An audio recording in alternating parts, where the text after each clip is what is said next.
everybody. I hope everybody's doing well. I'm Tish Oakley with Earth Monkey Energies. So pleased to be here today on Plant a Good Seed. We're going to try to plant some good seeds. My guest is Jung-Hwa Kim, who, let me read her introduction for you, and she'll come on screen in a bit. Jung-Hwa Kim, MFT, is an active mom and cognitive coach who helps people reach their full potential. She supports positive co-parenting in special education communities in Monterey County, California. She received a master's in counseling psychology from Pacifica Graduate Institute and has studied aesthetic disciplines and meditations for 30 years. Just fantastic. So, yay! Welcome! So great to be here with you, Tish. Yes, we're finally here and we finally get to dig in because we've just been like, ooh, we need to talk about this. So let's go ahead and start to unpack a little bit about what we're talking about, the human connection. We're here connecting. So let's kind of start talking about that. How about it?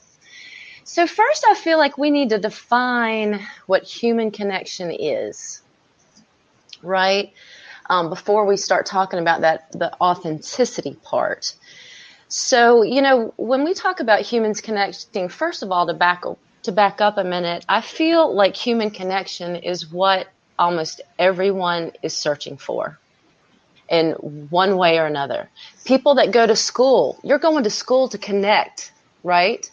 People that, we think that we have to make money, to have a living. But really what we're doing is we're connecting with somebody or something, right, in order to accomplish that.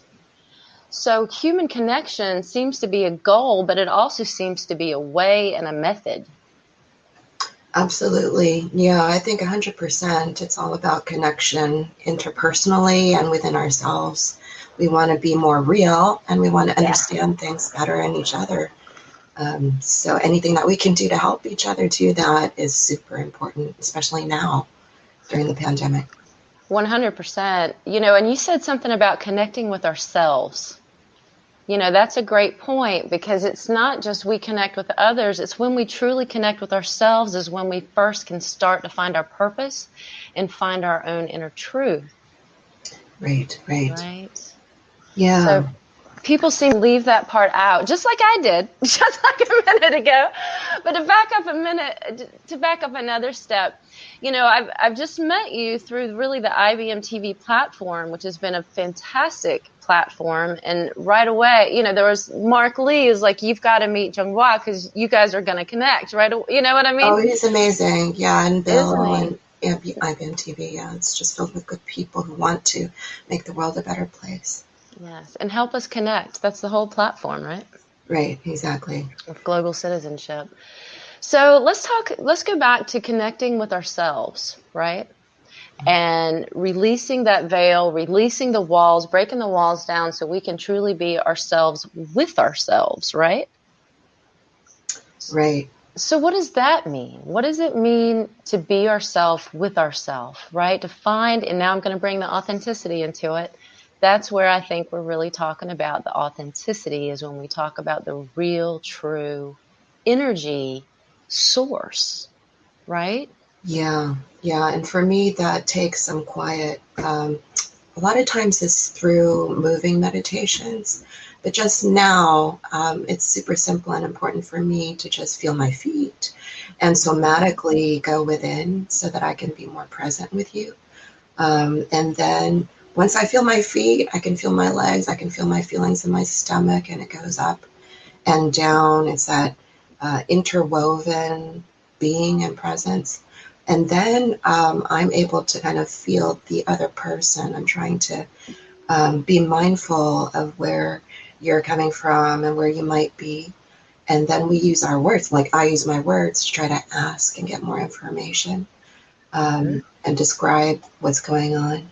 So that kind of interplay is a wonderful game and dance that we can do with each other that gives me energy and inspiration. Yeah. Connecting with the energy. But I got to say, I don't like using the word game. Mm-hmm. And it could just be my roots or my previous career. There's too many because I feel like a lot of times to me, when you start talking about game, you start wondering where the authenticity is. Okay, I meant it as playful.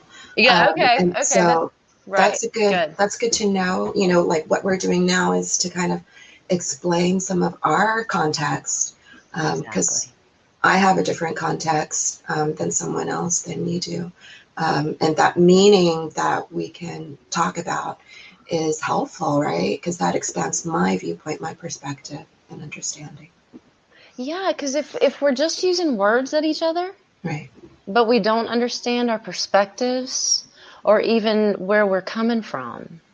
Like, for example, I had a friend the other day and there's some things going around and she actually apologized to me. And I said, there's absolutely no reason you ever have to apologize to me because I know you're always coming from a place of care, love, and concern. So anything you do, well, that we tried that. It's not good. Let's move on from there. But it's like, because again, when you really understand the other person and you're in tune and connected to the other person, I think it can definitely change the relationships. But yes, I think it's important in the beginning of any relationship to make sure that you understand what that person means when they speak, or when they say something. And we don't just assume. There's too many times we use assumptions or we apply our labels or our definitions or our perceptions. And that's not really a connection, is it? Yeah, that's a big part of what I try to do, like not to impose my expectations on other people and to come from a place of non-judgment, which is impossible all the time. So just strive, to be non-judgmental of the things that I do, the things that other people do, and come from a place that is filled with mutual respect. And given that it's difficult to do, right? Very, very difficult. That, a friend of mine in pre-med, and I've said this before on the show, but he did a paper early in his career about what the brain does with new stimuli. The brain automatically, and you may have seen this in your, automatically categorizes, and we could call that judging, because all of a sudden this person's in that bucket and this person's in that bucket when we first meet them, because the brain does that to handle all the stimuli that comes into it. Mm-hmm. And so it needs to be our conscious or our mindful, to use that popular term right now, our decision to investigate, why that person, what is that person and do they really belong in that bucket? Right. So, but That like cognitive work, yeah. exactly. But like you said, it's just, we do it automatically, even if we mindful and try not to. I love what you said about, when you try to be 100% present, you start with your feet.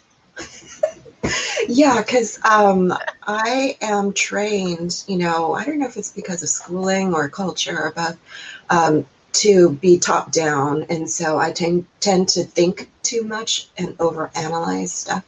So the biggest thing for me is to just be embodied.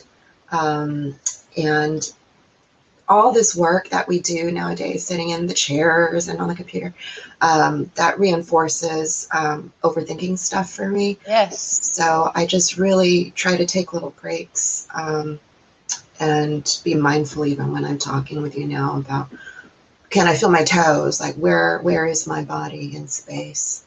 And like, I love what you said before about how the brain automatically categorizes stuff.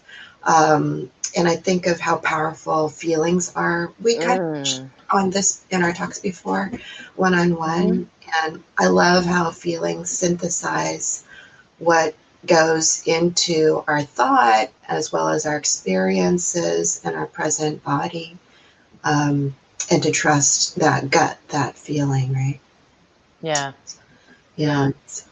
And, to trust the gut, you have to really know, at least for me, where you're coming from. And I think that's for you, where physically you're in touch with your feet, because it's just a wonderful thing. And if you don't mind it, I'll use it with some of my clients that have anxiety. Absolutely. It's like, because I usually, once we're doing our Qigong, I ground them in their feet, the 10 points on the bottom of it, I ground them down. But for them to be able to use that as a tool real quick, feel your feet, feel your toes. You know what I mean? And yes. and to be able to get them to come back into their body instead of all of this miscellaneous energy that can get really kind of channel somebody in a direction, like you said, with emotions. So then you've got anxiety, so you're not feeling grounded, so all of a sudden your emotions start to come in and translate. Or what was the word you used, that emotions? Was it assimilate? What was it? Yeah, assimilate is good. Like it Mm-hmm. synthesizes all of our That's it. experiences, Mm-hmm. past and present. So that to me is a brilliant way of just a flash of how I can get attuned to what's going on and connect more deeply. Right. And I love how Right. you use your Qigong to inform your practice with other people, because Qigong is all about energy. And energy to me is this interplay, like being present, in our relationships. Well, to take it, not to take it home too fast, but to me, human connection is all about the energy.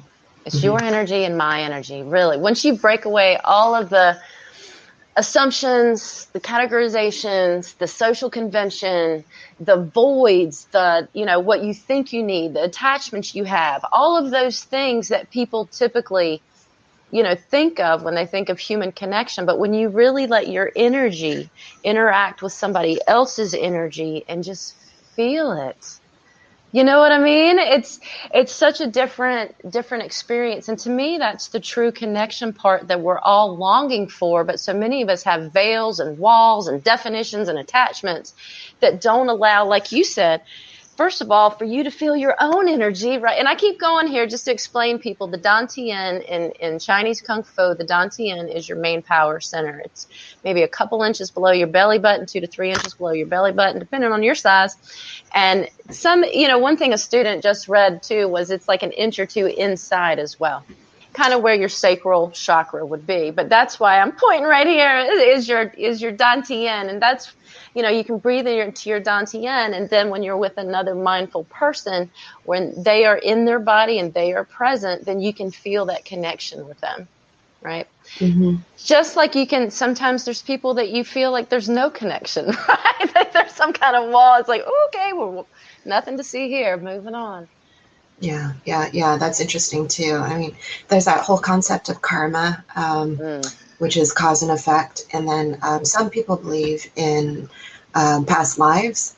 Yep. So I don't know if that's true or not, but it makes sense as an analogy for me to understand things. Because like there's no connection, right? There's no karma between certain people or certain places. But there is other people in other places. They're totally, and some of it's not explainable. Mm-hmm. Like, for example, yesterday I spent time with a friend of mine from high school who has a lot of, who is a herdsman, and he's got a bunch of cows, and he was showing cows. And there was a girl that he was training how to show cows. She's not his daughter. She's not his cousin, not his niece. This girl, for some reason, her family has horses, but for some reason she loves cows. And I sat there all yesterday and I asked her mom, I was like, so where'd the cow thing come from? And I asked her dad, where'd the cow thing come from? And I asked her, why cows? And she just kind of looked off, and, she's in touch with the energy and with, her desire, the connection that she has with the cows, but she doesn't know why or where it came from. And to me, past lives make the most sense to explain that. Yeah, I agree with you. I mean, I have no idea if it's true or not, but it just makes sense as a theory, right? Yes. Yeah, so I agree with you. And there's like this, one of my teachers, he talks about how even like, even family relationships can be talked about in terms of kalpas, which is 10,000 years. It's like, it's an eon, say, and that even within our family, we may not have the closest relationships to certain blood relatives, while we'll have other really close connections to people who are unrelated to us, totally, blood-wise. So when I thought about family relationships in terms of karma, that was really interesting too, because then that helped me put into perspective my relationships with family members in ways, like it helped me understand oh, okay, maybe that's why this particular Yeah. relationship with my mom or my brother or my father has been this way in a non-traditional sense, where I didn't feel like my mother was more of a maternal figure than a paternal figure, or maybe even a Yeah. sister.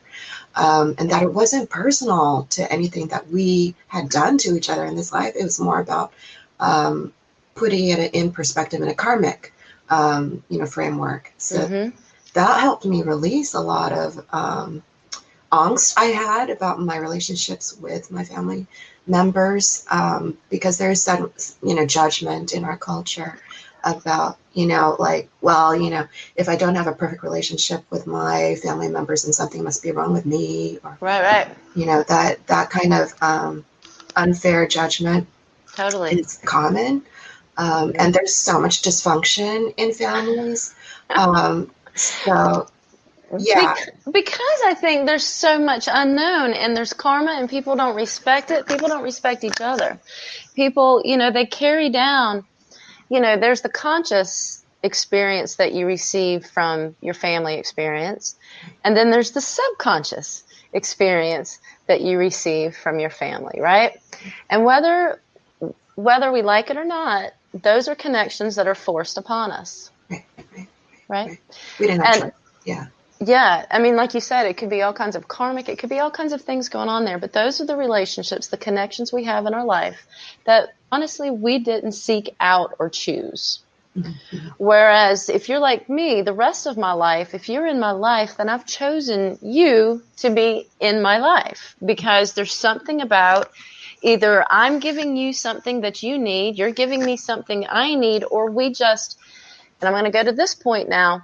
When you get a true connection with another person, I think that can release that divine spark where we all realize that, this really is just a physical vessel and this is a physical experience. But we're really, I totally believe what Chrissy said a couple weeks ago, that we're spirits having this physical experience. We're souls having this physical experience. And, it's difficult for a lot of people because you got to make your way through your body and have that relationship with your body, right? Like we talked about briefly, Qigong, Tai Chi, yoga, Pilates, meditation, all of those give you that relationship with your body, right? And can help you find that connection, right? Right. Yeah. And so once you find it within yourself and you're connected, then yes, then you can find other like people. Else you're just out there whacking a mole. Oh, that person seems cool. Let's see what they're about. No, versus you walk into a room and there's two people that immediately you're like, bam, bam. What's up with them? That's who I'm talking to by the end of the night. You know what I mean? Yeah. Yeah. And not letting the superficial, maybe they're not in the coolest clothes or they're not driving the hottest car. Who cares? I mean, honestly, Yeah. who cares when it comes to energy? Yeah, it puts it into perspective because I love what you said about we're souls having a physical experience. And when I think about the opportunities that my relationships with my family of origin or other people whom I've had learning challenges with, that is a blessing. And I kind of love the analogy of how karma in past lives has helped me. Has provided me with opportunities in this life to work out unresolved issues, Yes. so that I can work on them and not carry them into the next lives potentially. I'm always trying to better and cleanse myself. So that Yeah. perspective has helped me a lot, especially with challenges, right? 100%. The fact that these folks, I picked them, they picked me, something happened to put us in, depending on what your belief is.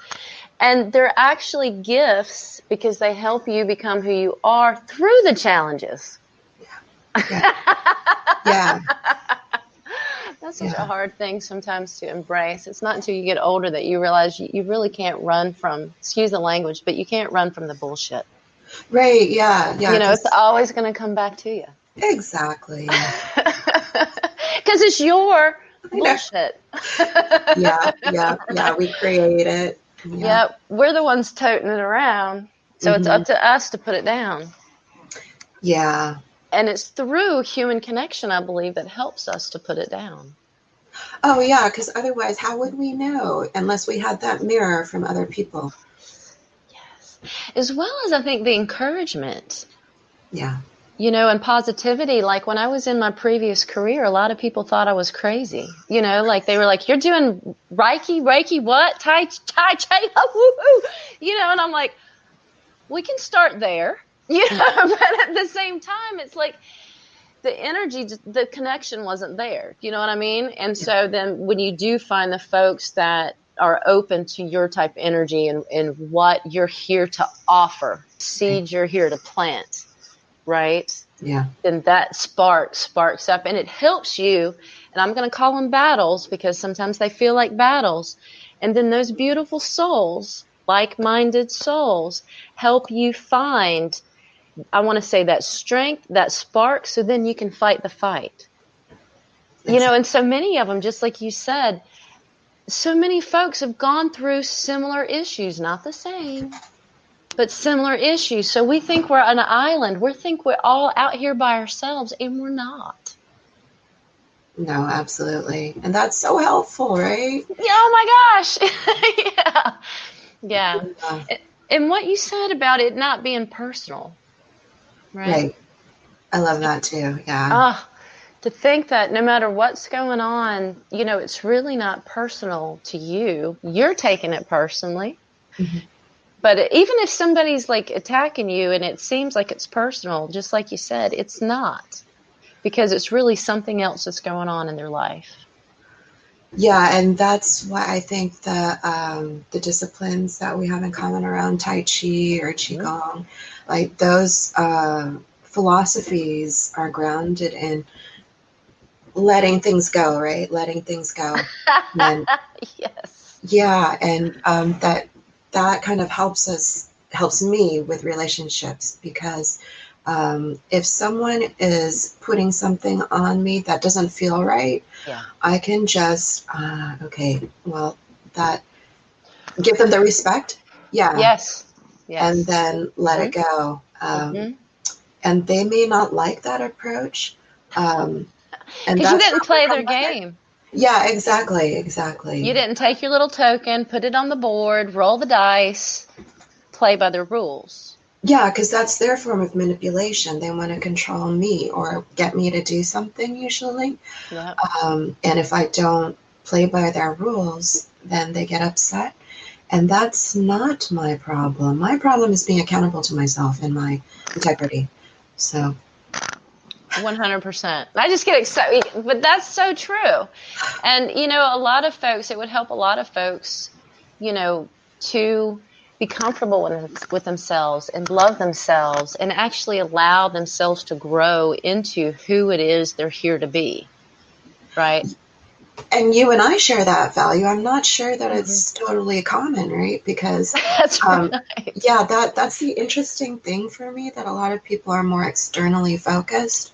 And I think it is easier to rely on other people for self-esteem than to rely on ourselves for our own self-esteem, even and especially when I feel alone, right? So that maturity is something that's a graceful thing. It's something that I look for in other people. So that quality, I don't know how common that is, but it's super important to me. It's nice to be here with you as a like-minded person. 100%. I really appreciate you coming on board. But yeah, I think we're, at least in this country, I don't know because I haven't spent a lot of time in other countries, but I know in this country, I feel like we always work from the outside in.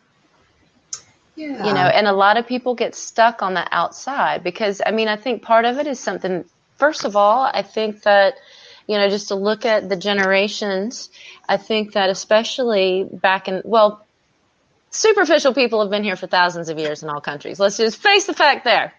But second of all, I think that, we especially had this thing, again, I can't speak for other countries, but I do know here, where it was all about how things looked. We had the Peyton Place. We had, there's been a bunch of movies even about how, this is the robot look, but that's not what goes on behind behind anything. So we've all known it, that we're not dealing in reality, but for some reason this facade continues, and I know my mom used to talk about my grandparents, especially my grandmother, because like, for example, to visit my grandmother, you had to get dressed up. You had to have a story, a funny story. Couldn't be in, deep story. Couldn't be too personal, just something funny. You had to have a story. You had to look nice. And not just look nice, but honey, you had to wear a full slip. If you wore a dress, you couldn't wear a half slip. And your hose had to match you. But my point is, so my grandmother, which I love her dearly, she had this it was all about the outside. And then I had another grandmother that it wasn't about the outside at all. It was like, come here, honey. She loved you for who you are. She made you your favorite food. She was there for you. Wonderful. Yeah. So it was the two, I felt like I was dealing with the two different, even though the grandmother with love, I remember one time she took me shopping. And I guess she didn't think I had any clothes, because she was like, oh, you look so nice in that, because she picked out some things for me to wear. And then like for years after that, she was like, that purple suit you had was just so I think we're trained in it, is where I'm going with this. Mm-hmm. Is I think in this country, we're trained, and it could be across the world. Again, I can't speak for other countries, but we're trained that if things look a certain way, it's okay.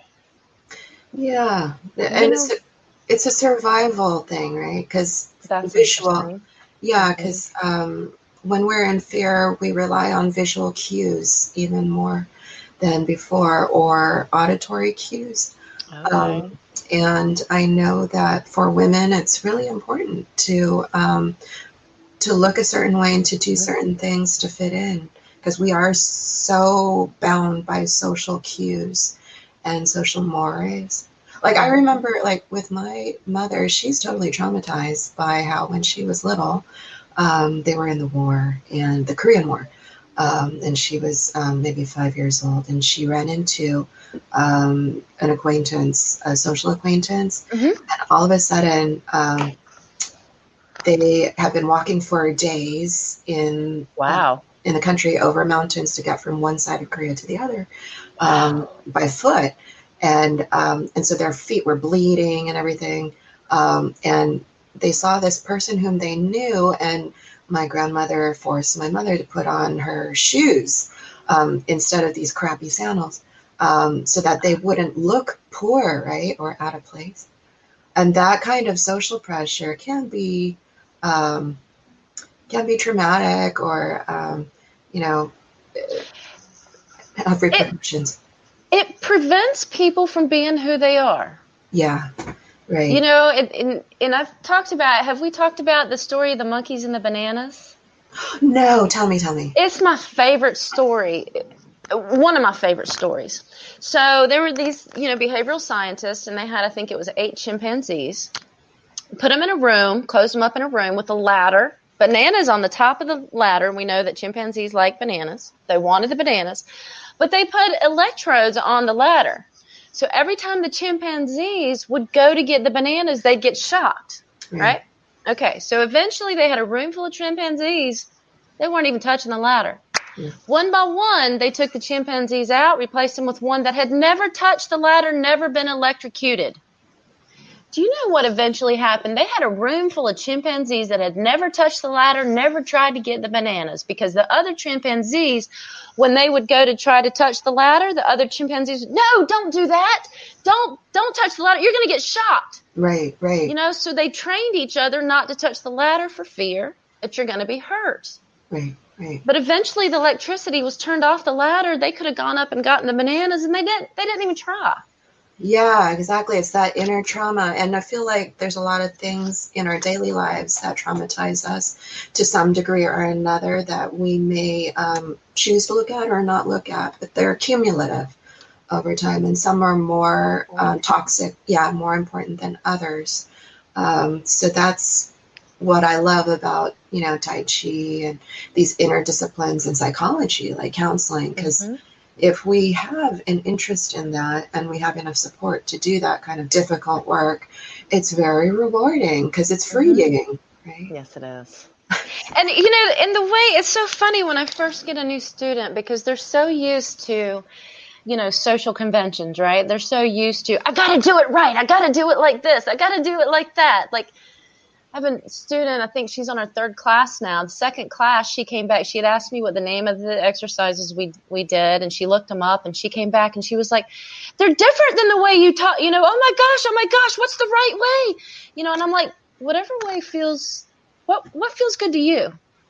Do you like did you like what you saw? If you like what you saw, and you follow that.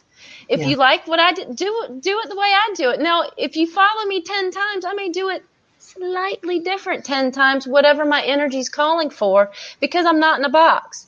And my point to my students is you're not in a box. Your body is your gift to you.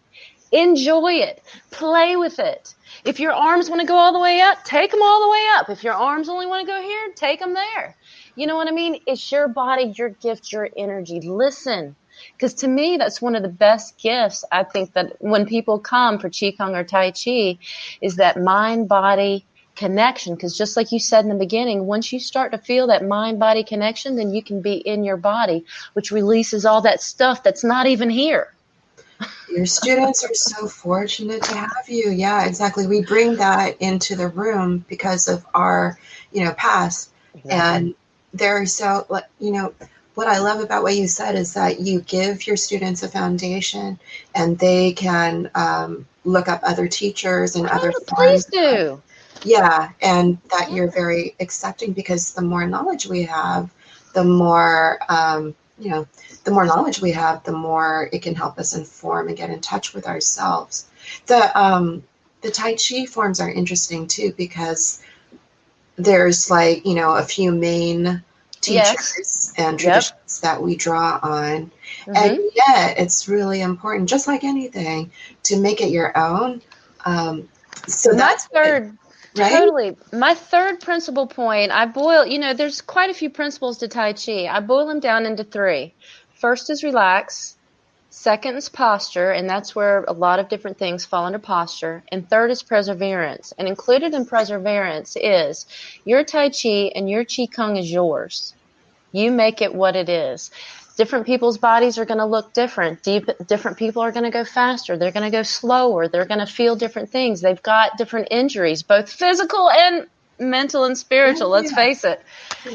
So it's all, again, it's a gift for folks to unleash all that and kind of unwrap. You had talked about how Tai Chi really can help us let go, but Tai Chi can also help us find that center and work from the center. Yeah. Oh, yeah, totally.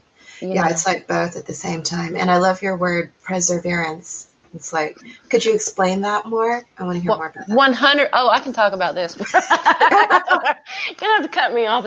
No, so perseverance, right? Your Tai Chi is your Tai Chi, meaning you put into it what you get out of it.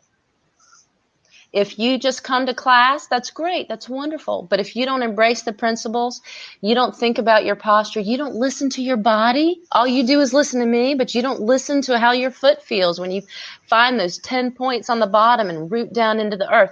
You don't feel how that knee feels when we roll our foot out and then twist our other. You don't feel that power. It's all up to the individual. So your Tai Chi is your Tai Chi.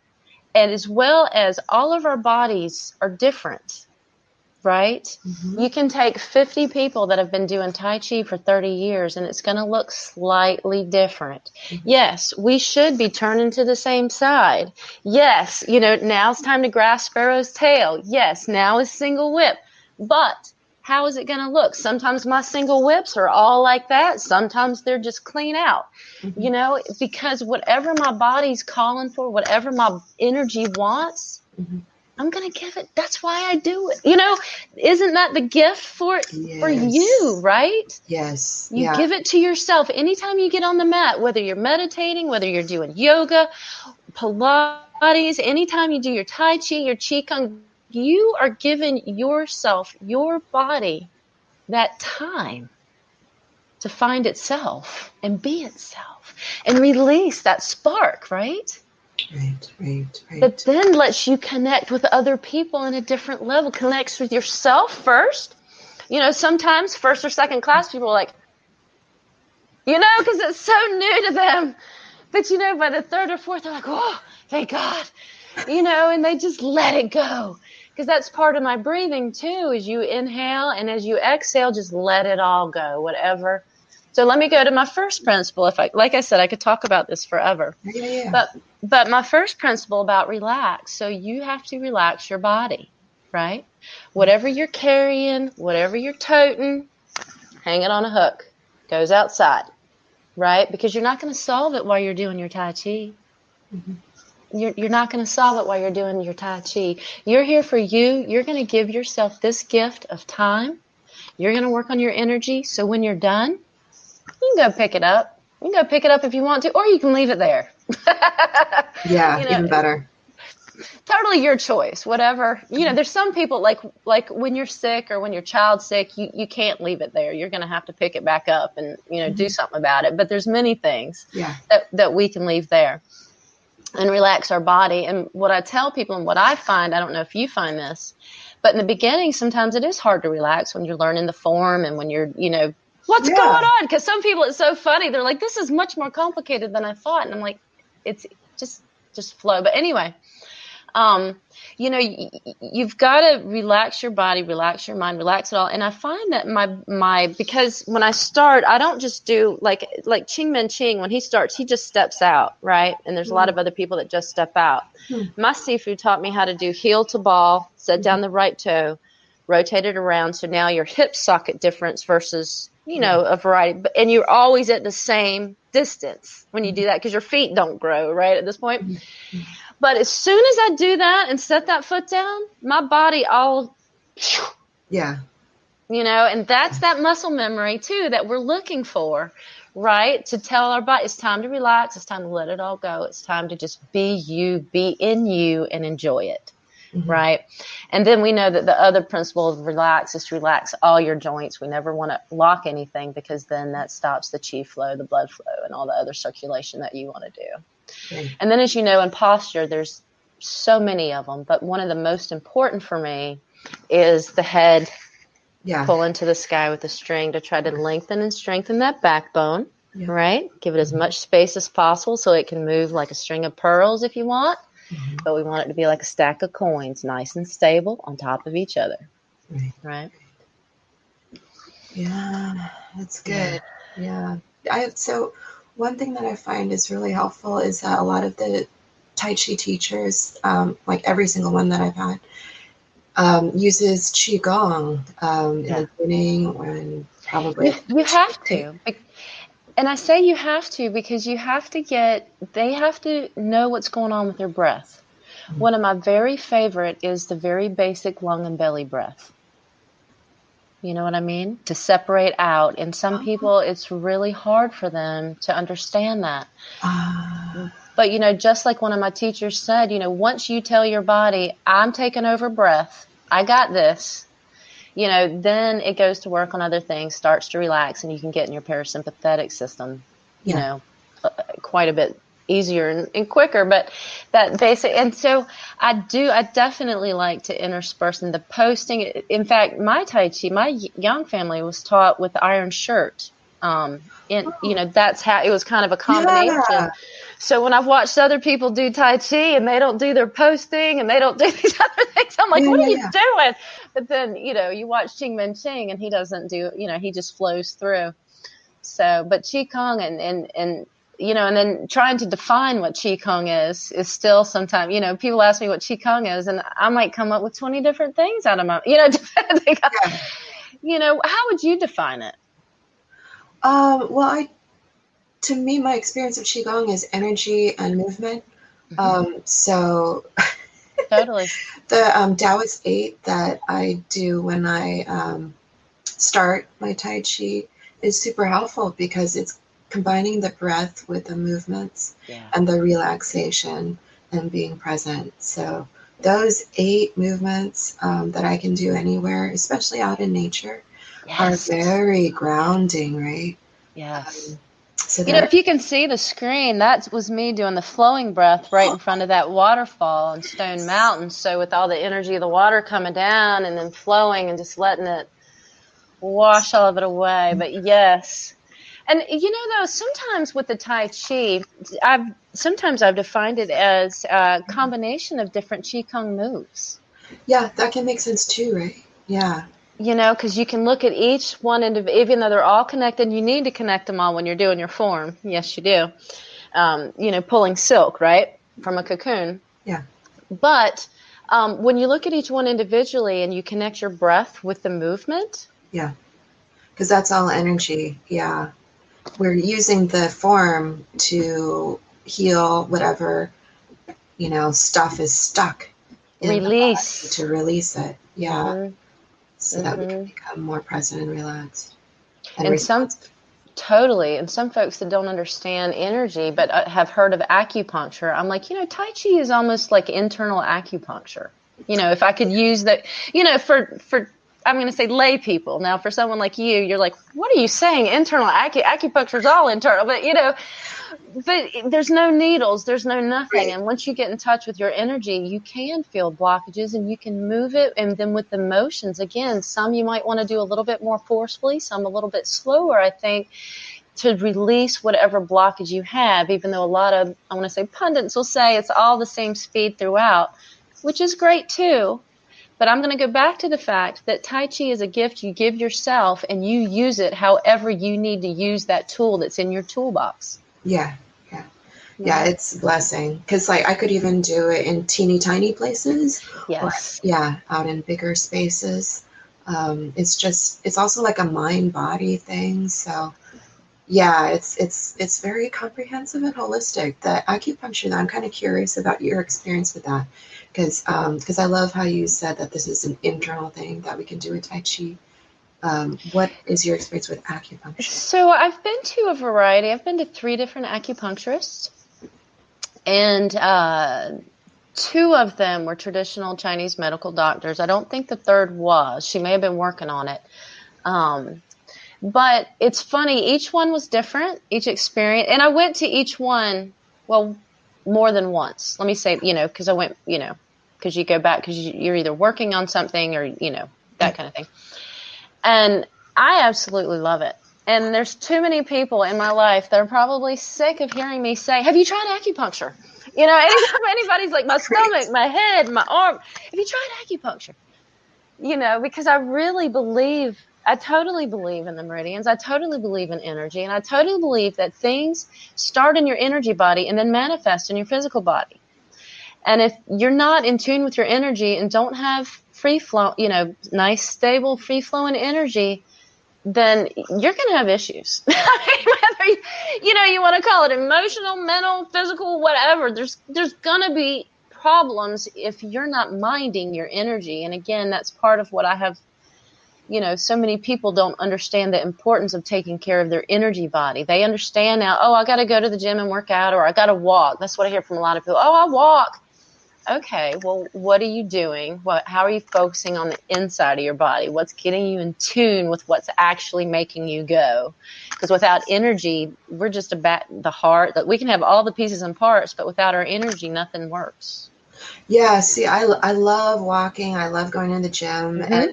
And that's a great motivator for people because, we all want to look better and we all want to be Back to healthier. looking. The walking, though, is really interesting to me because I usually bike or I walk, and that's a time for me to also meditate. And I think that's kind of why a lot of people do it, running, biking, exercising. It's very meditative. The funny thing is that there was something that you said that made me ask a question because I loved what you said. And the acupuncture as a tool for getting in touch with the meridians. Oh, so you know how there's this wisdom in Eastern medicine, yes, that Western medicine is integrating. And trying to. Mm-hmm. Yeah, I found that really fascinating because my Pilates teacher, I go to physical therapy, and he does this integrative physical therapy stuff. And one of the big things is the pressure systems in our body, where we have these pressure systems that need to be engaged when we're doing activity, such as the pelvic floor and the diaphragm. Otherwise, I can get prone to injuries if they're not engaged. And so one of the ways that I can activate the pressure systems is by pressing the tongue to the roof of my mouth, like, so it's up there, it's sucking the roof of the mouth, and that engages the pelvic floor and the diaphragm. And so now, like, Western science, like physical therapy, is using things that are analogous and also common to Eastern practices in health, so that, you know, that integration is really interesting to me. Fabulous. Has interesting points, yeah, that are validated in Western science. Yeah. It's about time. I had a student send me something last night about how they're finding energy in what the different chemicals, like when you cry tears of joy versus crying tears of sorrow, there's actually different chemicals in the tears. We're made of water, we're made of chemical, all of these kind of things. And I'm like, finally science is starting to get it. You know what I mean? Yeah. They're finally starting to get it that but that still doesn't connect with the fact of the energy. What does that do to your energy? So now it knows that there's a difference. Well, those of us that are in tune with energy, we've known all along that there's a difference. You know what I mean? Yeah. But, so now also, so what are we going to also do with that? That's my other part that I'm curious about, what science is going to try to do with picking up, as you said, some of these Eastern ideas, some of these beliefs. The Ayurvedic, the master of medicine, the father of medicine, traditional Chinese medicine, they've known it all along. You know what I mean? But we have people that need empirical evidence and haven't believed it. I don't believe in that stuff. Well, you're living it, whether you believe it or not.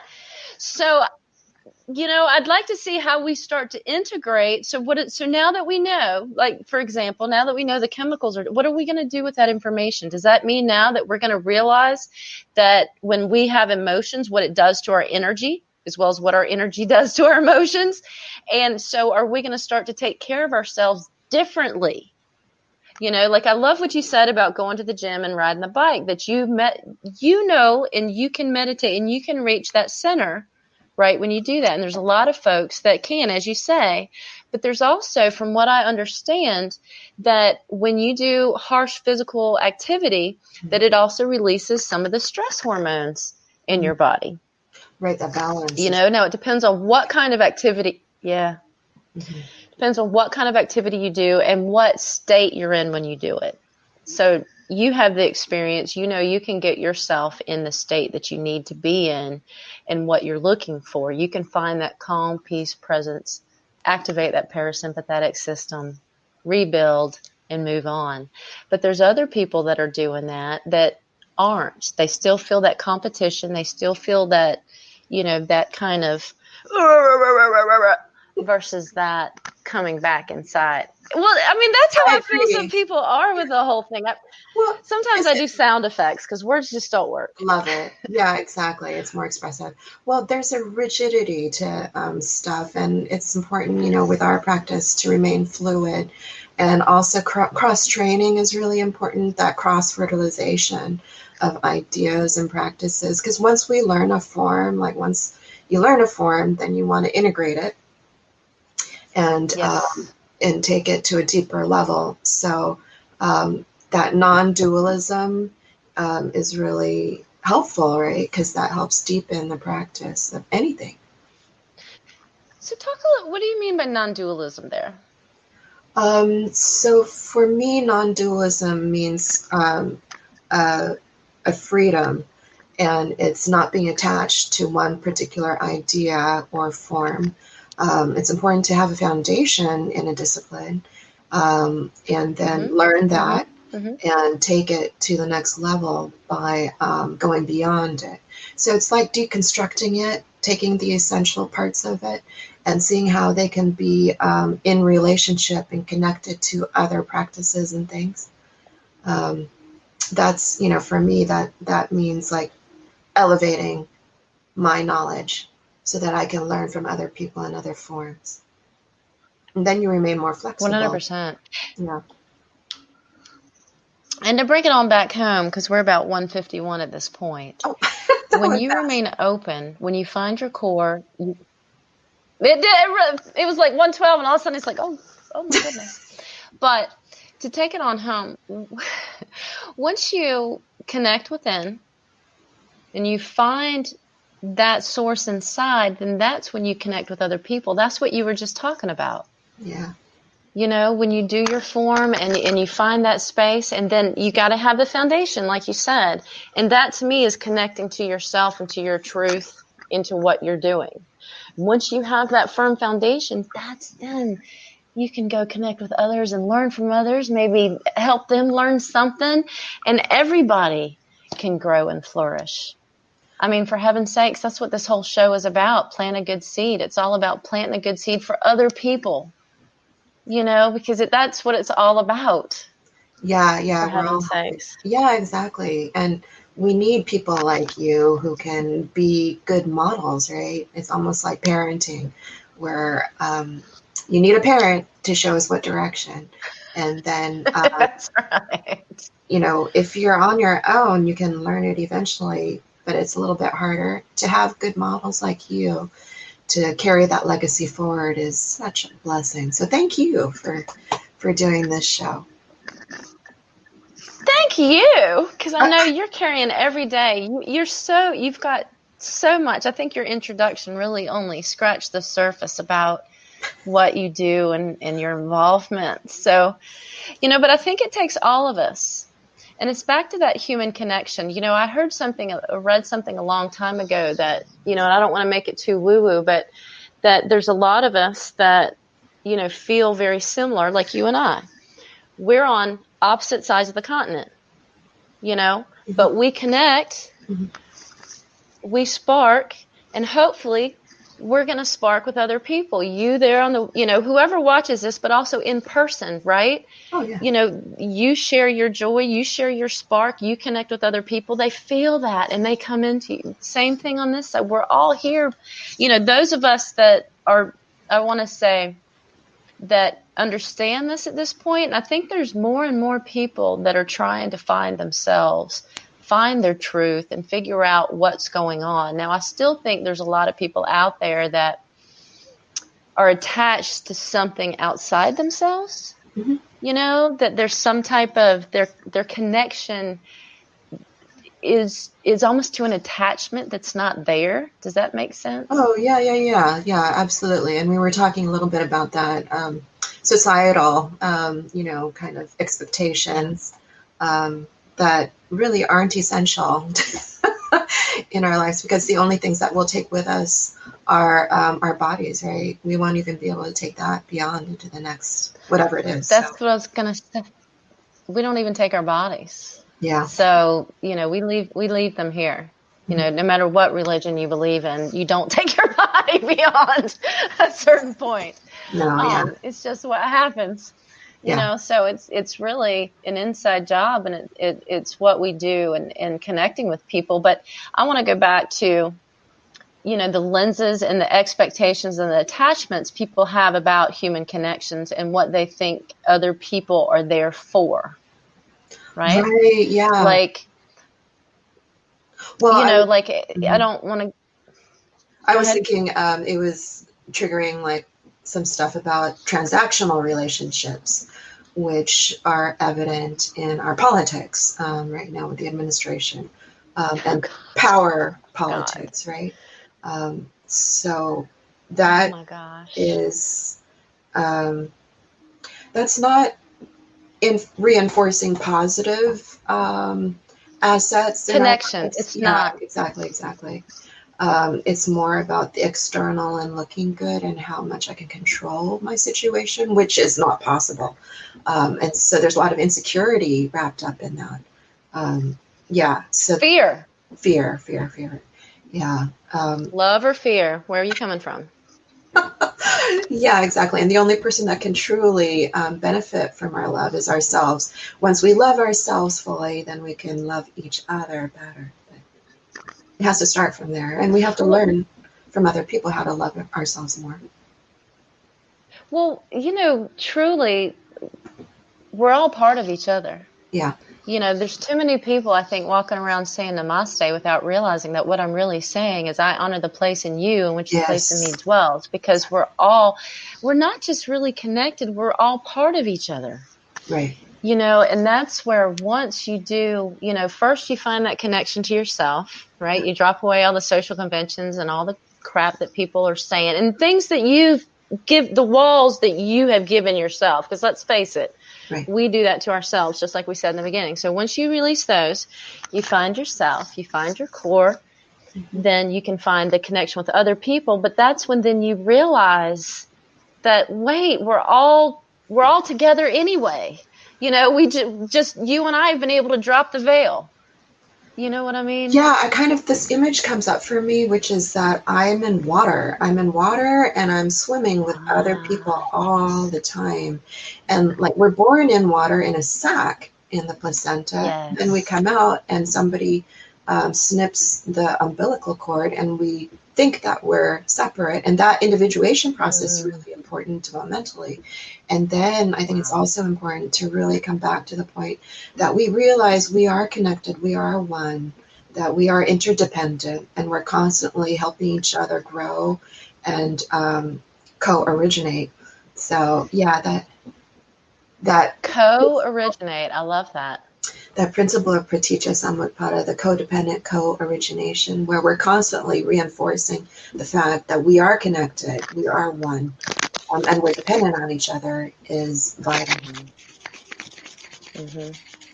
I used to, when I was 18, I thought, I want to leave everybody. I'm going to, live, people suck, all this kind of business. And, here I am. I'll almost say how old I am, almost, 30 years later, or more than 30 years later.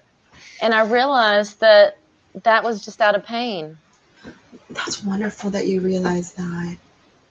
I hope other people realize it too, because I know a lot of people say, I don't like people. And it's like, okay, that's not quite that. No, you don't like the pain that you felt from people because of the perspective, the expectations, or the attachments that you've put, plus the people that you've surrounded yourself with. Exactly. Yeah, thank you. Yeah. I just wish, people would just relax about the whole thing. I mean, honestly, about the whole social convention thing and about what's right, what's wrong, what needs to be. Like, for example, I don't know if I'd call it a date, but I last summer, and he just kept talking about the money that his family has. And I'm like, stop.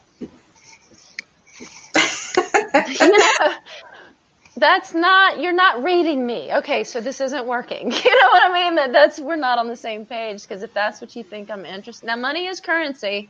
I got it. And in our society, you have to have it to live. We've had that conversation before about monetizing certain things.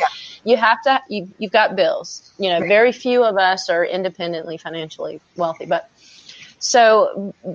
you have to understand that, and at some point, it's what you give for what you get, right?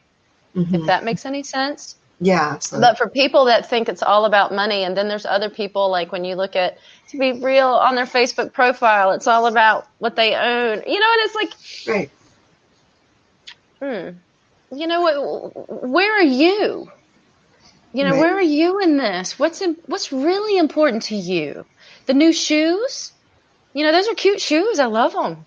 But what do you think about, I don't know, about past lives? What do you think about, I don't know, about Christmas? What do you think about whatever, versus talking about what people have or any of the other business that people do. So I think too often, once again, we put ourselves, when we're brought up, first 10, 20 years, maybe even till we're 30, it is a whole lot of that social, that peer pressure, the parent.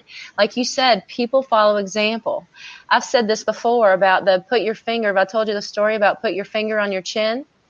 No. This is another one and this is actually a Facebook thing. It's so funny to me, but it's so real. So it was this mom and her son. Her son was, 18, 19, 20. He was mostly grown. So should have had all that cognitive ability at that point. And she was like, okay, now put your fingers together and put it on your chin. Uh-huh. And he was standing right beside her. Uh-huh. Put it on your chin. put it on your chin. I love it. That's society in a nutshell. Yeah. Or the herd or whatever. You know, the herd follows the lead animal or whatever. Put it on your chin. Okay, putting it on my chin. You know, and so examples are so important. And then when you look at, I want to say, you know, like you brought up politics and whatnot, when you look at the people that are supposed to be I hate to say top of society, because so many times I think they're at the bottom of society, right? But not all. But, you know, when you look at those type folks, you're like, other people are trying to emulate them. Like, I remember when Trump came out in the 80s or whatever, and he had all these fast cars, and he did some kind of little thing, how to be a millionaire or something. And I remember almost getting sick then, because it was like, you know what? This is ridiculous. I'm going to send you $100 and you're going to make me a millionaire? No, that's not how this, you know, it's just stuff. But it might have worked for some people, you know, I don't know. But anyway, my point is that it's so vital. And I think our leaders have forgotten how important and how we do, whether we want to admit it or not, how we follow the example that's set. Right. Right. And so when people go after any type of political leadership and they don't have the integrity that's necessary, it's really kind of to me, it's kind of, then my fear gets large. my love goes down, my fear goes up. What was it? You know, the ethical barometer, where are we at here, people? But yeah, example's huge. And it's interesting something you said too about visual cues and how we, you know, when we're in fear, then we really follow the visual cues. Yeah. Well, so this is interesting to me because it's all about looking good, right? It's back to kind of that insecurity and the lack of parenting, lack of leadership, lack of role modeling. And when you said, you know, authenticity, just be natural, basically, as you do in Tai Chi and you reinforce for your students. I love how you say you be you, boo, because like that takes maturity. That's my thing now. You be you, boo. Yeah, I love that, right? Because at some point we have to be okay with ourselves to be comfortably enough to be ourselves with other people, not just when we're alone. I am so sick of the lies, and I am so sick of, I'm going to say the word again, the bullshit that people feed themselves. And then people try to come into a relationship not knowing who they are or what they're doing. I'm just really tired of it. And I think that that's part of why so many people are unhappy. Like, for example, you know, there's so many people looking for external validation, just like we've talked about. Right.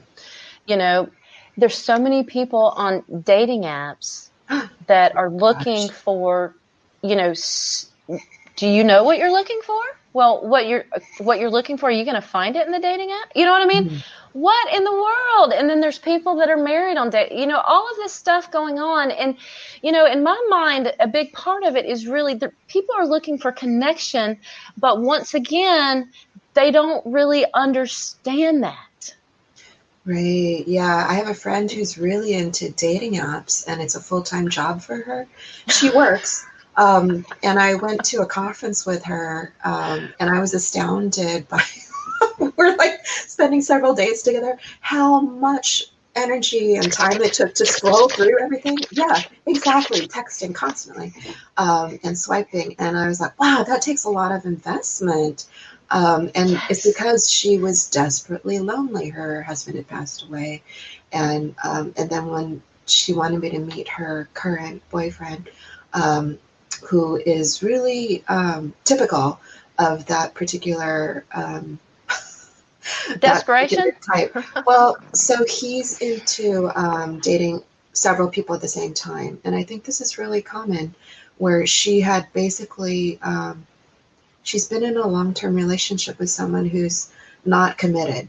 And because she's so lonely, she's desperately looking at, you know, opportunities online and gaining skills, you know, dating skills and learning more about herself at the same time and having, you know, some self-esteem benefits from it. But I look at that and I'm like, oh my gosh, like I'm in such a different place Yeah. because I think that's helpful. And everybody has their own thing. I'm not judging. Sure, sure, sure.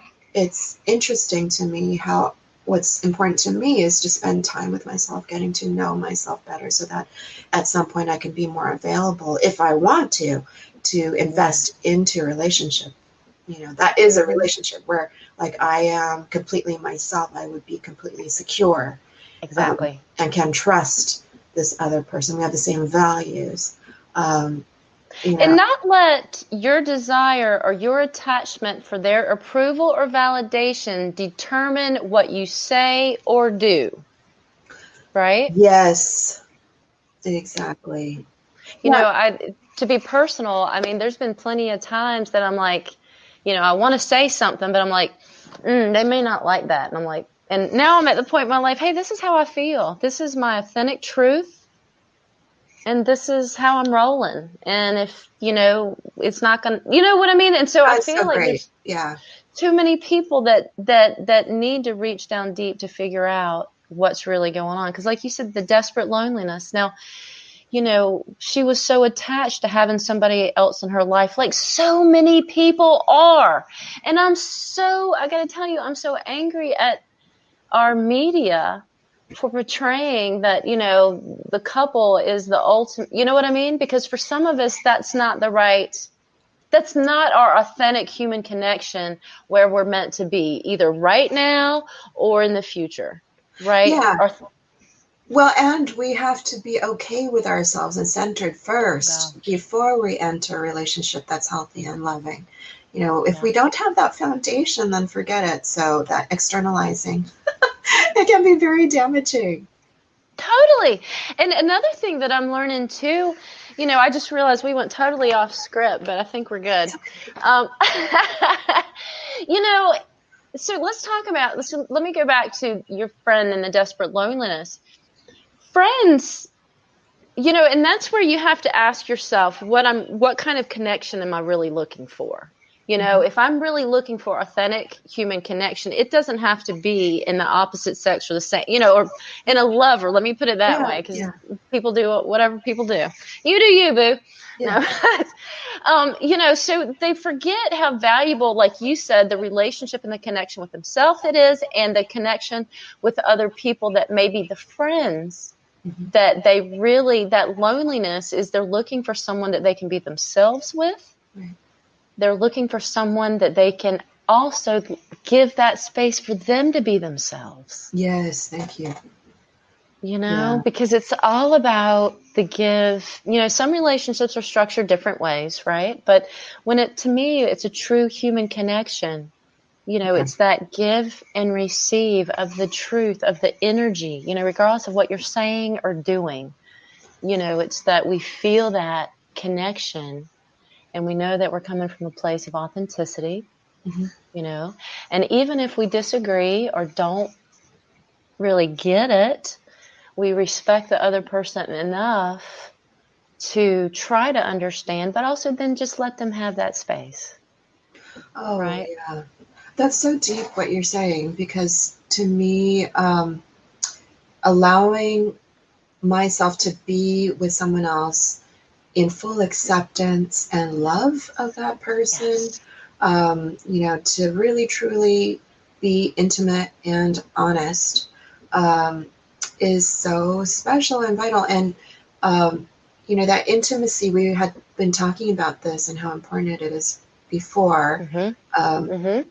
Sometimes I feel like there's confusion in our society around that, right? Because, like, people think that certain things are more important than the intimacy, when really it's all about intimacy, about being truly connected, right? And That's present. exactly right. And that's in all kinds of relationships. Like yesterday, I'm glad they didn't notice me staring, but again, at this cow show, it's all these families is what it was. It's all these, the parents teaching the Wow. kids how to do it with the cows. And at one point we were sitting around waiting for their class to go on or whatever. And this girl, she's like 17 or 18. She sits in her daddy's lap and they Oh, just sit there and they're talking. And it's like, that's true intimacy, right? It doesn't have to be with a lover. whoever that you share that connection with and that closeness with, Mm-hmm. and just the acceptance and just everything. It was just and you could just feel it's just beautiful. So that to me is true intimacy. She was totally herself, and she'd even brought him some problems, you know what I mean? And he was totally cool, rolling with it. And he told her some things she had, but it was the give and the take, and they were there, I want to say, resting in each other's soul and spirit, and it was just beautiful. And I think ultimately, like you said, we want somebody that not only can we be real with, but vulnerable with. Oh yeah, Brene Brown. Oh my gosh! I think the science around that is clear. The funny thing is that trust takes time. So it takes time and experience to build intimacy and trust. And it's helpful to watch things over time and to take things at face value the first time it appears, because one thing that I found that is really interesting is all the emotions that are involved with politics and how personal it is. Like, if someone doesn't believe in what I'm thinking, that's fine. I totally respect it, and I want to hear what they're thinking. I'm not. And why? Yeah, and why? And I'm not going to say, you can't think that way. Whereas, like, I think some people feel like if I don't feel the way that they're feeling and I don't think the way they're thinking, that is somehow a betrayal of their principles. Right. And it's this enmeshed quality that is really interesting, where there's no distinction between where I end and the other person ends, and how my actions affect someone else's actions. It's all kind of combined, and a little bit, it is really scary, for that particular person, because they don't have control. And it has to be their way or the highway. So that level of, that level of, what would you call it? Independence is not there. Or the level of self-awareness, it seems like. That's true too. Because when you're self-aware, you realize that, it's so crazy, but you realize that the other person is a different person, and you are your own person, and you can accept or not, or however you want to work with whatever it is that they're trying to put on you, or whatever they're trying to control or fear or whatever. Right. I think it can be very scary until somebody realizes that, again, you do you, I do me. We come together if we can, but if not, if you're not going to respect me enough to respect my space, respect my feelings, respect my time, then, on one hand, I feel for you. I really do. And you probably need, somebody to help you through what you're going through. But the way you're going about it is not the way, you know what I mean? I do, and I love that because when someone shows you that for the first time, I try to take that seriously. Whereas I think women are taught to dismiss it and to ignore it. And men basically, like in my experience, they just ignore it and want to not address it because it's not big enough. My concern is that sometimes when someone is showing themselves to me that they're not capable of trust and they don't earn my trust, that it's important for me to not accept that and to not seek that out. So it's one of those things that is like a discretion thing, because people who are transactional or in a situation where they need that person's support in some issue will use them. And then I kind of wonder in the back of my mind, like, how will that work out in the end? Because I can tell you. No. That behavior is not a one-off, right? That's something they've shown you who they are and what they're capable of doing. And they're very likely to do that again. There's no way that I can change them on that. So I need to respect that they're showing me who they are. That's right. to listen to that, not just put it under the rug and say, okay, well, it's okay this time, but I need you in this other area, so I'll use you for this particular thing. And then say, oh my gosh, I'll be shocked again when this happens again in the future. You know, that, Oh, how could this happen? How could you do this to me? yeah, disingenuousness is harmful. Zebras don't change their stripes. I hate Exactly. to say it. And Yeah. it's not too, and we're not saying that we need to categorize people quickly or assign labels, good or bad, or any of that kind of stuff. What we're talking about is allowing people into our intimate lives. Right? Yeah, and the boundaries. And and boundaries are vital. I got to tell you that again, very personal, but I've had a lot of relationships in my life where I was afraid to put up boundaries. I come from an abusive background, so I don't want to put up boundaries because you're not going to like me then, so I'd let people just walk all over me. And I've learned that boundaries are vital for yourself and for other people.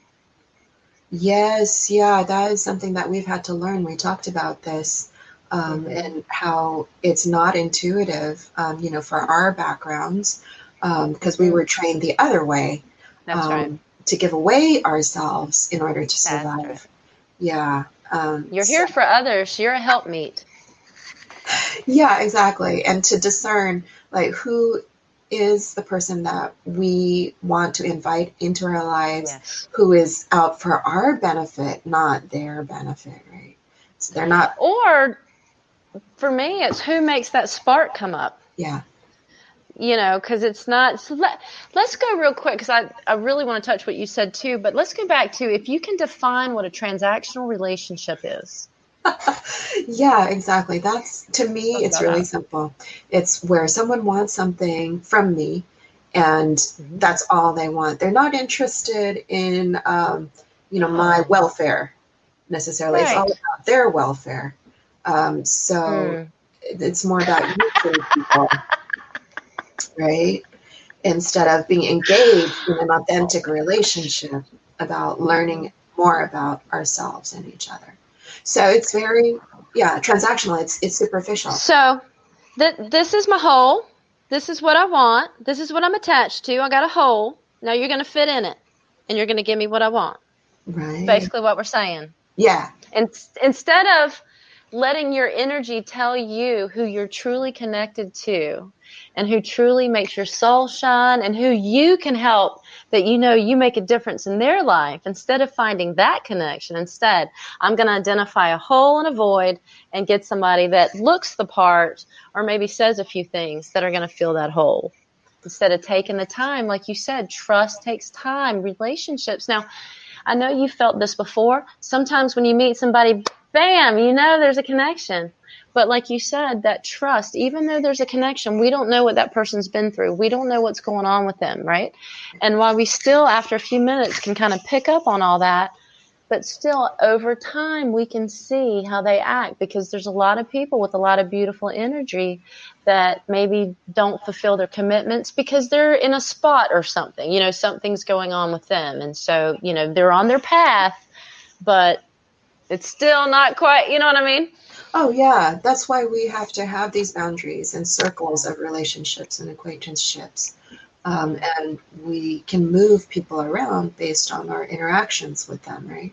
So we learn more about each other over time, and that takes a while, especially if it's meaningful. Totally. And there's some lessons people are here to teach us that we're not ready to learn yet.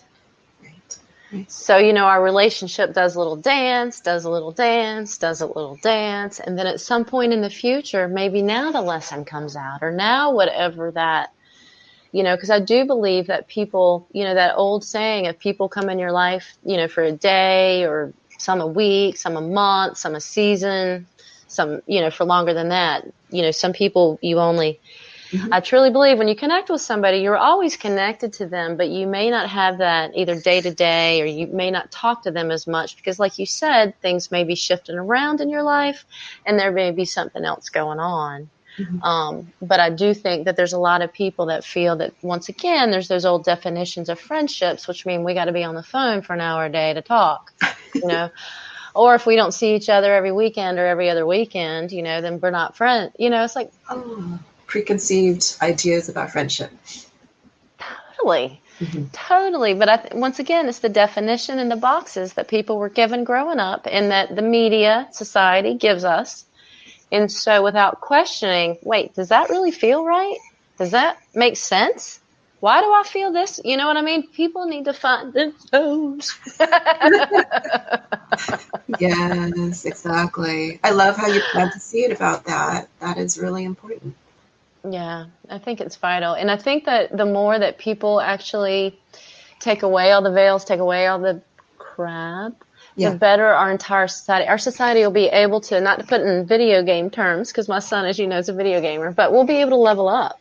Yeah. Our whole society will level up once we stop all of the games, all of the boxes, all of the fear, all of the preconceived. Now, for those of us that have teenagers, it's a little bit easier because, like, especially my teenager, every day, Mom, that's just another social convention. That's a blah, blah, blah, blah, blah, blah, blah.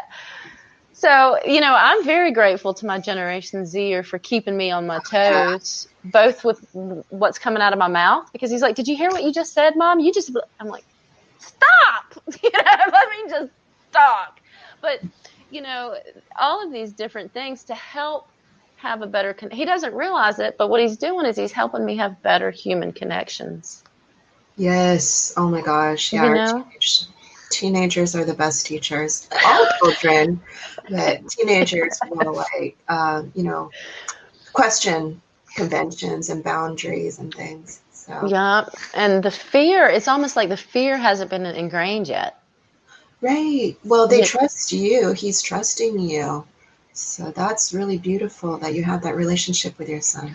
Well, he knows that this is how he's raised. And what I really want is the truth, Yeah. and that's how my house rolls is I want the truth. I don't want junk.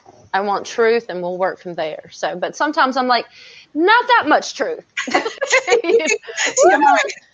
lay off that truth for a minute. Just let's go back to the world of 1950. Can you just tell me I look pretty or something? I don't know. Yeah, yeah. But, it's kind of crazy. Well, yeah, But, that's cool. but so let's talk about, we called it, just to come back to the topic even, we talked about authentic human connection in the land of the free. Oh, right. Yeah, and some of that was related to gender stuff too, right? I think so. Yeah. I think so. Yeah, because I was watching, I think, a program where there's certain things that are okay to feel for men and certain things that you have to hide as men. Mm-hmm. And that is a misogyny that affects everyone. Yes. And we've seen the consequences of some of that in the media. Totally. I love what you say, you just have to be you, Pooh, because that, and learning how to do that, will free us and open up our relationships to healthy interactions. Yep. And becoming who we're meant to be. Yeah. That's really the land of the free. At first when we talked about it, I kind of thought, we talked about the different, genders, different sexuality, different things like that. But I also thought about it just in our country, right? In America, we're not really free here, because we have all these social conventions. We have all these limits, all these borders that we've created ourselves. But then when I thought about it more, I was like, wait a minute, no. Authentic human connection can only happen in the land of the free when you are free within yourself to be who you are. Yeah, absolutely. Mm-hmm. And even when there are lots of social conventions, like in Asia, it's a homogenous culture, and so you have to homogeneous. You have to do things that are just for protocol, so that people in a small area can get along and have the freedom within to be myself, to be honest and true to who I am. That freedom is something that translates into the land of the free too, because we all have our own social restrictions. Yes, we do. And so it's like anything. Like there's always going to be limits, and how do we work with those limits and transcend the limits? That takes maturity and time. Limits coming from a Buddhist. Exactly. Do tell. I know. We talk about non-dualism, and that's because there are limits. There is dualism, right? So that dialectic is super important. Yeah. Yeah, even Anil talked about the non-dualism. Yeah. But, our land in reality is there are physical limitations. I hate to say it, but there's mental limitations as you go through your stages of understanding and abilities. Always. And so until you're at this stage, you're limit. You know what I mean? And it just keeps happening. But there's so many different levels to keep transcending. Right. It's almost like each understanding opens up another understanding, and then you're like, oh my God, I don't understand anything. Yeah, inner's mind. And it's important that we realize we have limitations because we're human. Yeah. We're not gods. And it's okay. Yeah. I mean, as long as we come at it, and this is, again, no matter what, as long as you come at it with authenticity and love, it's okay. Let's move on. It's not personal. You're not trying to hurt anybody. It's okay. You can mess up. You can whatever. Let's move on. As long as we learn from it, like we said before, too. Yeah, I loved what Alice Walker said. Her heart breaks are to make our heart more open. So it's constantly about making our hearts more open and having the discernment to know when to open and what to open to. Exactly. Yeah, I think that was really beautiful about life. Yeah. Our hearts have to break. Yeah. And that's just beautiful. It's similar to me. Have you seen it, when we talk about an egg, the life comes out of the egg when it's broken from within. Yeah, exactly. When you break then they die, so it's, you've got to break open. You've got to break whatever you call it, your change, your eggshell, the heart that was, hardened or frozen by whatever experiences you may have had or whatever understanding you have at this point. Let it free. Yes. I love that. Yeah, it's an important analogy. I think that's probably a good note to wrap up the show on, you think? Yes. You want to tell us a little bit about, we didn't really talk about this, but you've got a practice that you're starting, I believe? Oh, right. And if somebody wants to ask you any questions or get in touch with you in the future about anything? Oh, thank you. Yeah, I'm starting a new practice, and they're welcome to reach out to me and message me. It's called J.H. Kim Wellness, and the phone number, it's so new that I have to look it up because I don't have it memorized. Excuse me. It's 831-298-0782.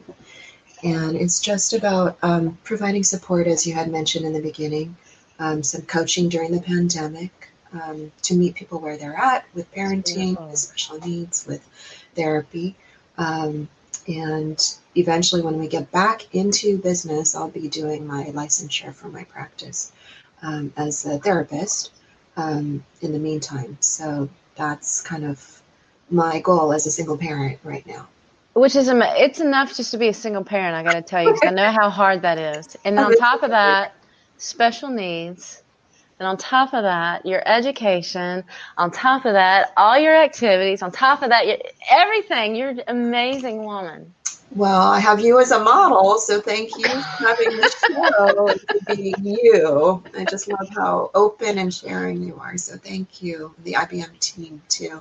Yeah. They're fantastic. So, well, Bill, if you're listening, I think we're good to go. And I thank you and IBM TV for everything that they've brought. So hopefully we'll see the closing spiel here soon. But we'll all